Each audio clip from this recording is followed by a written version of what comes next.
Baik, kita masuk lagi pada konsep dasar IPA dengan materi perkembangbiakan tumbuhan, yang kedua perkembangan biakan hewan dan alat reproduksi manusia. Baik, ketiga materi ini kita akan bahas satu persatu. Berikut materinya. Baik, kita masuk pada materi perkembangbiakan tumbuhan yang terbagi atas dua, yang pertama generatif dan yang kedua vegetatif. Baik, generatif itu ialah perkembangan makhluk hidup yang terjadi melalui perkawinan atau penyerbukan.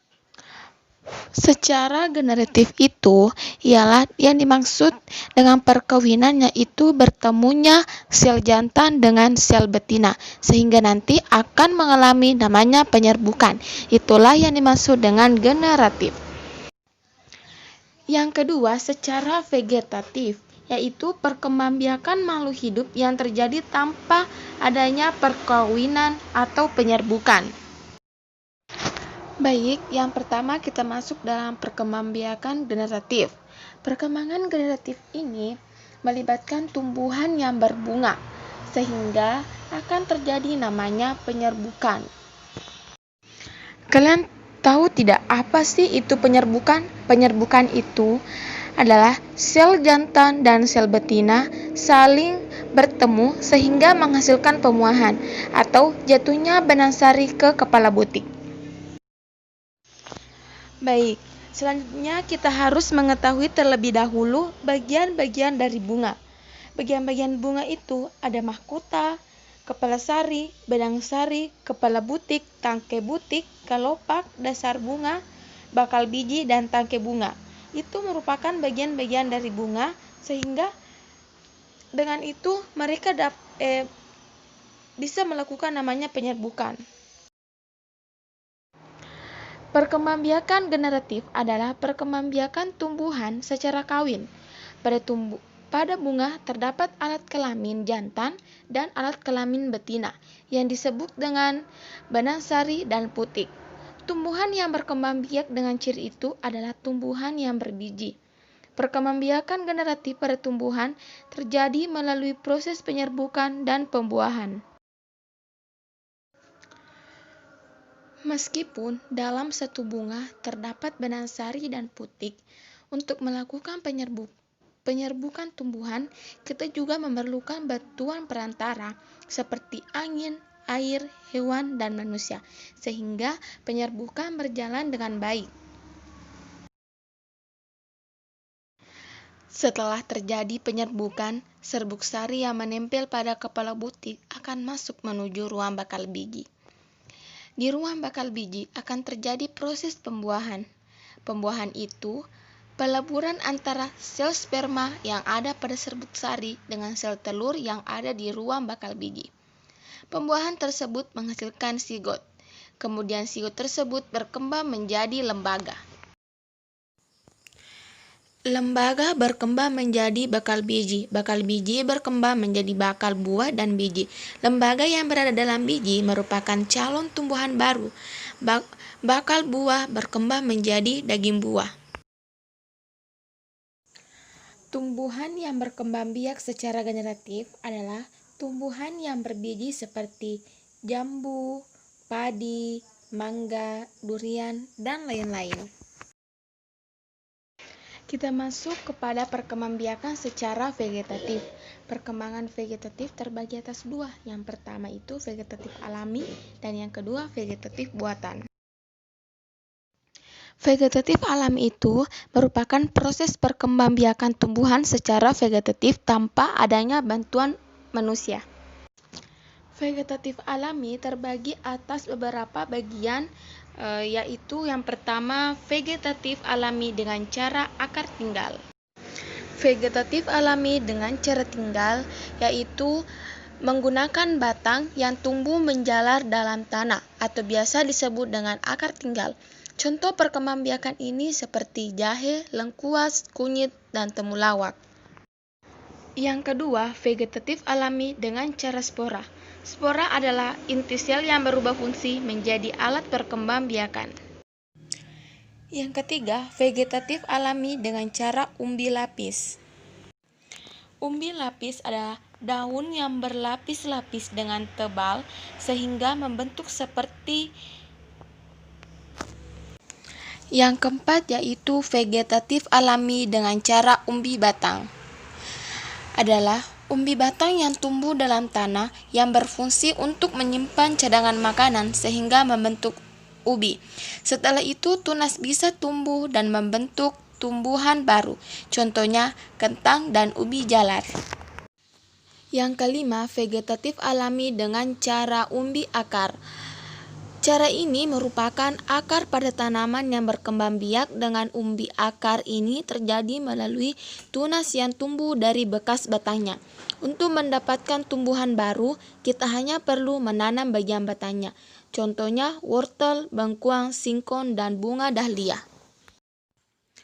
Vegetatif alami dengan cara geragi, yaitu batang yang tumbuh dengan menjalar di permukaan tanah sehingga akan tumbuh tanaman baru yang tumbuh tanpa bergantung pada induknya. Contoh stroberi dan rumput peki. Yang ketujuh, vegetatif alami dengan cara tunas, yaitu bagian tumbuhan yang baru muncul dari kecambah atau kuncup tunas, biasanya terdiri dari batang, daun muda, dan calon bunga. Contohnya tanaman yang berkembang biak dengan cara tunas adalah pisang, bambu, dan tebu. 8. Vegetatif alami dengan cara tunas adventif. Tunas adventif adalah tunas liar yang tumbuh di luar bagian batang, tepatnya di tepi daun, tapi tunas adventif juga bisa muncul di bagian akar. Contohnya yaitu cocor bebek, sukun, dan kesemek. Dan yang terakhir, bagian 9, vegetatif alami dengan cara membelah diri, yaitu membelah diri dengan cara bagian tumbuhan dengan dua bagian secara langsung. Ada beberapa sel anaknya yang langsung memisahkan diri dari induknya, tetapi ada juga yang tetap menempel pada induknya. Contohnya, ganggang hijau dengan spesial Valvox. Baik, yang kedua kita masuk pada vegetatif buatan. Vegetatif buatan adalah perkembangbiakan tumbuhan secara buatan yang dilakukan oleh manusia untuk memperoleh tanaman baru yang memiliki sifat seperti tanaman induk atau sifat yang lebih baik lagi. Perkembangbiakan vegetatif buatan seperti mencangkok, merunduk, menyetek, menempel, dan menggenten. Yang pertama, dengan cara mencangkok. Dilakukan dengan cara mengupas bagian kulit cabang, kemudian bagian cabang yang sudah dikupas diberi tanah pupuk dan air sebagai media pertumbuhan akar, seperti mencangkok rambutan dan mangga. Yang kedua, merunduk. Dilakukan dengan cara merundukkan cabang tanaman, kemudian menimbunya dengan tanah. Tanaman hasil merunduk memiliki sifat seperti tanaman induk. Yang ketiga, dengan cara menyetek, yaitu memperbanyak tumbuhan dengan cara menancapkan atau menanam potongan-potongan bagian tanaman seperti akar, batang, dan daun untuk menghasilkan tanaman baru seperti tumbuhan induknya. Seperti contoh yang bisa kita nyetek yaitu singkong, tebu, mawar, melati, dan kangkung. Yang keempat, dengan cara menempel atau okulasi, yaitu menempelkan sepotong kulit pohon bermata tunas suatu tanaman ke kulit pohon tanaman lain, contohnya alpukat, belimbing, dan lengkeng. Dan yang terakhir, dengan cara menggenten. Dilakukan dengan cara menggabungkan bagian batang bawah satu tanaman dengan bagian batang atas dari tanaman lain yang masih sekeluarga, contohnya yaitu durian. Baik, kita masuk pada bagian kedua, perkembangbiakan hewan. Perkembangbiakan hewan terbagi atas dua. Yang pertama, vegetatif atau aseksual, dan yang kedua, perkembangbiakan secara generatif atau seksual. Yang pertama, kita bahas perkembangbiakan vegetatif. Perkembangan vegetatif terbagi atas beberapa perkembangbiakan. Yang pertama, perkembangbiakan vegetatif membentuk tunas untuk menghasilkan keturunan seperti hewan porifera dan coleterata.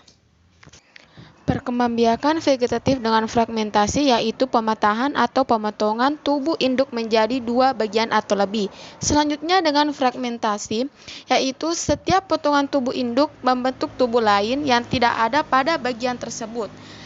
Pada akhirnya, Setiap potongan tersebut akan membentuk individu baru dengan bagian tubuh yang lengkap seperti induknya.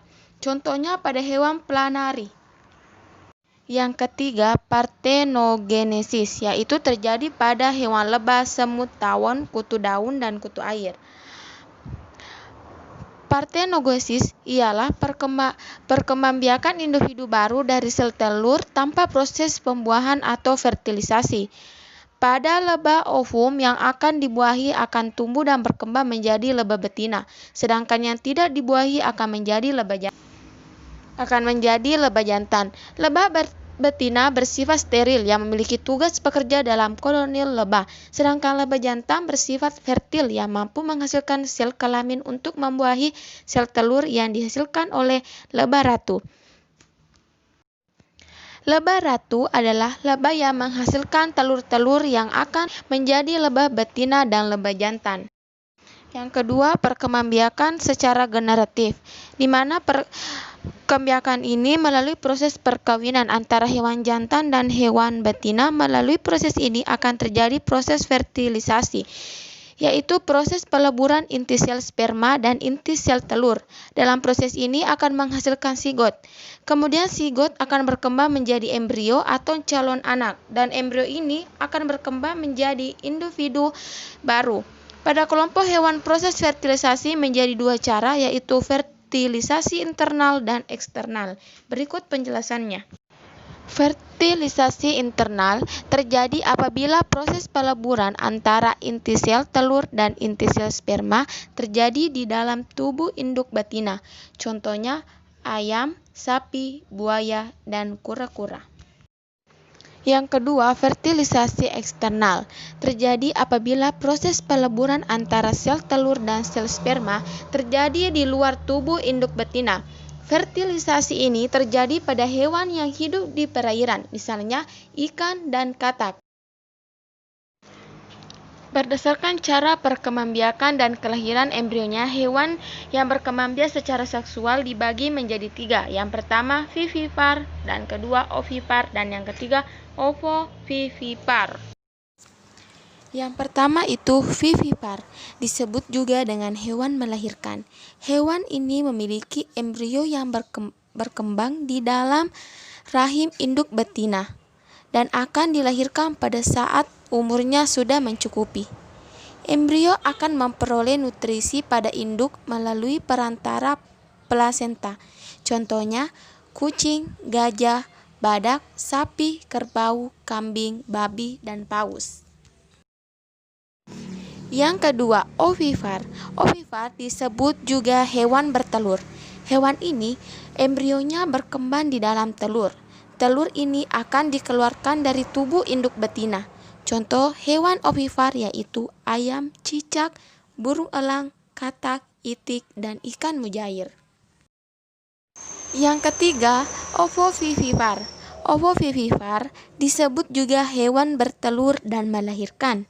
Embrio hewan yang tergolong ovipar berkembang di dalam telur, tetapi embrio tidak dikeluarkan dalam bentuk telur, seperti pada hewan ovipar. Telur tetap berada pada tubuh induk betina. Setelah umur embrio cukup untuk dilahirkan, telur akan menetas di dalam tubuh induk dan kemudian anaknya dilahirkan. Contohnya hewan ovipar antara lain kadal, ikan pari, hiu, dan ular.